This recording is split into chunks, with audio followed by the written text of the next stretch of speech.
พี่ฮักลูกค้าหลายขนาดนี้เท่าน่าจะขยายห้างแท้วะแท้ใช้เงินได้บัญชีเห็นดิใช้เงินในบัญชี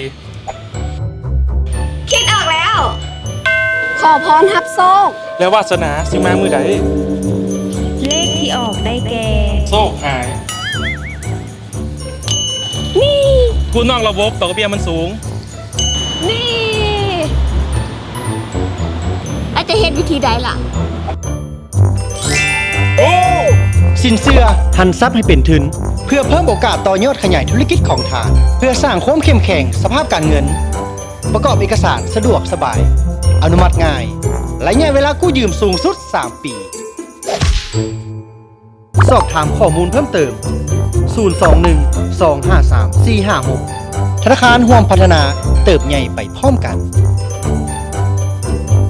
ธนาคารเอกชนดีเด่นแห่งสปป.ลาวประจำปี 2019